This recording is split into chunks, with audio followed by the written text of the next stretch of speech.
আজ আমরা এমন একটি বিষয় নিয়ে কথা বলবো যা নিয়ে অনেকের মনেই প্রশ্ন থাকে। এসআইপি কোথায় করব, ব্যাংকে নাকি কোনো ইনভেস্টমেন্ট অ্যাপে, কোনটা আপনার জন্য ভালো হবে? চলুন বিস্তারিত জেনে নেওয়া যাক। এসআইপি অর্থাৎ সিস্টেমেটিক ইনভেস্টমেন্ট প্ল্যান এখন বিনিয়োগের এক দারুণ জনপ্রিয় মাধ্যম। প্রতি মাসে অল্প অল্প টাকা বিনিয়োগ করে বড় লক্ষ্য পূরণের সহজ উপায় এটি। কিন্তু এই এসআইপি শুরু করতে গিয়ে অনেকেই দ্বিধায় পড়েন। ব্যাংক ভালো হবে নাকি ফোন থেকে ব্যবহার করা কোনো ডিমেট অ্যাপ? চলুন এর সুবিধা অসুবিধাগুলি এক ঝলকে দেখে নিই।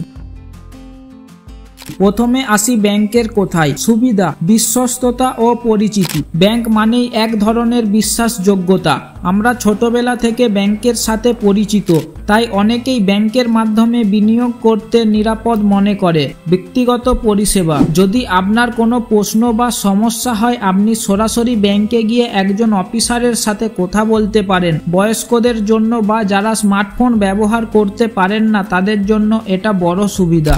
এক ছাদের নিচে সব। আপনার সেভিংস অ্যাকাউন্ট, এফডি, লোনের পাশাপাশি এসআইপিও যদি এক ব্যাংকে থেকে হয় তাহলে সবকিছু ম্যানেজ করা সহজ হয়। অসুবিধা, সীমিত বিকল্প। ব্যাংক সাধারণত নিজস্ব মিউচুয়াল ফান্ড বা কিছু নির্দিষ্ট ফান্ডের বিকল্প দেয়। এর ফলে আপনি হয়তো বাজারের সেরা ফান্ডগুলো বেছে নিতে পারেন না। উচ্চ ফি, অনেক ব্যাংক এসআইপি করার জন্য একটু বেশি ফি বা কমিশন নিতে পারে। অর্থাৎ ব্যাংকে এসআইপি করলে এদের এক্সপেন্স রেশিও অনেক বেশি হয়। ম্যানুয়াল প্রসেস, কিছু ক্ষেত্রে এখনো ব্যাংকগুলো এসআইপি শুরু করা বা বন্ধ করার জন্য কাগজপত্র জমা দিতে হতে পারে, যা সময় সাপেক্ষ। লিমিটেড সার্ভিস, ব্যাংকিং হাওয়ারের বাইরে বা ছুটির দিনে আপনি হয়তো আপনার এসআইপি সংক্রান্ত তথ্য অ্যাক্সেস করতে পারবেন না বা কোনো পরিবর্তন করতে পারবেন না। অ্যাপের মাধ্যমে এসআইপি। এবার আসি ইনভেস্টমেন্ট অ্যাপগুলোর কোথায়, যেমন গ্রো, জিরোধা, আপস্টক ইত্যাদি। সুবিধা, অনেক বিকল্প।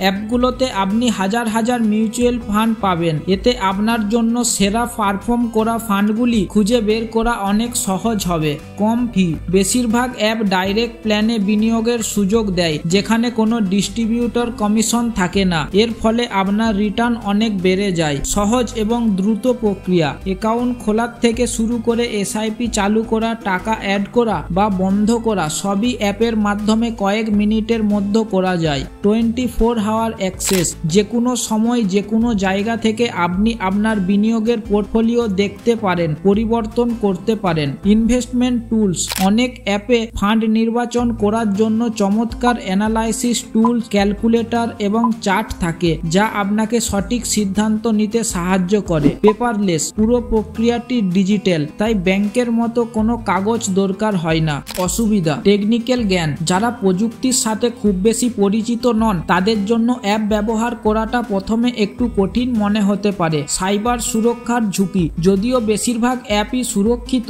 তবুও অনলাইন প্ল্যাটফর্মে লেনদেনের ক্ষেত্রে ডেটা সুরক্ষার একটি ছোট ঝুঁকি থেকেই যায়। তবে নামকরা অ্যাপগুলো অত্যন্ত সুরক্ষিত হয়। ব্যক্তিগত সহায়তার অভাব, ব্যাংকের মতো সরাসরি গিয়ে কথা বলার সুযোগ এখানে নেই, তবে বেশিরভাগ অ্যাপেই ভালো কাস্টমার সাপোর্ট থাকে, চ্যাট, ইমেল বা ফোনের সুবিধা দেয়। তাহলে আপনার জন্য কোনটি সেরা হবে এটা সম্পূর্ণভাবে আপনার প্রয়োজন এবং পছন্দের ওপর নির্ভর করে। যদি আপনি স্বাচ্ছন্দ্য এবং পরিচিতি খোঁজেন এবং টেকনিক্যাল বিষয় নিয়ে বেশি মাথা ঘামাতে না চান তাহলে ব্যাংক আপনার জন্য ভালো বিকল্প হতে পারে। তবে মনে রাখবেন এখানে আপনার বিকল্প এবং রিটার্ন কিছুটা কম হতে পারে। যদি আপনি বেশি রিটার্ন চান, নানা ধরনের ফান্ড থেকে সেরা বেছে নিতে চান এবং প্রযুক্তি ব্যবহারে স্বাচ্ছন্দ্য বোধ করেন তাহলে ইনভেস্টমেন্ট অ্যাপ আপনার জন্য আদর্শ। এখানে আপনি ডাইরেক্ট প্ল্যানে বিনিয়োগ করে বেশি লাভ করতে পারেন এবং আপনার বিনিয়োগের ওপর আপনার সম্পূর্ণ নিয়ন্ত্রণ থাকবে।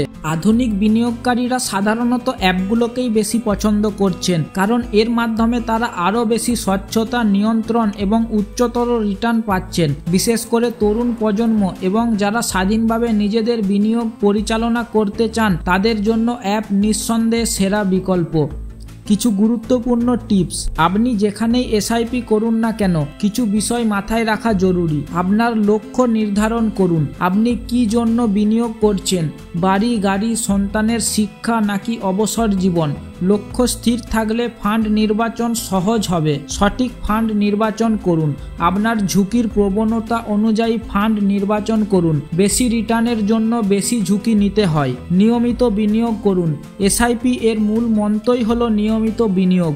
বাজারের ওঠানামায় ভয় না পেয়ে দীর্ঘমেয়াদী বিনিয়োগ করুন। পোর্টফোলিও রিভিউ করুন। আপনার বিনিয়োগের পারফরম্যান্স মাঝে মাঝে পরীক্ষা করুন এবং প্রয়োজন হলে পরিবর্তন করুন। জরুরি তহবিল রাখুন। বিনিয়োগ শুরু করার আগে অন্তত 6 মাসের জরুরি তহবিল প্রস্তুত রাখুন। এটা আপনাকে আপনার খারাপ সময়ে ইনভেস্টমেন্ট ভাঙার থেকে রক্ষা করবে। আশা করি আজকের এই ভিডিওটি এসআইপি কোথায় করবেন, ব্যাংকে নাকি অ্যাপে, এই বিষয়ে আপনার ধারণা স্পষ্ট হয়ে পড়েছে। সিদ্ধান্ত নেওয়ার আগে আপনার প্রয়োজন এবং সুবিধাগুলো ভালোভাবে যাচাই করে নিন। আপনার কি এসআইপি সংক্রান্ত কোনো প্রশ্ন আছে? নিচের কমেন্ট বক্সে জানাতে ভুলবেন না।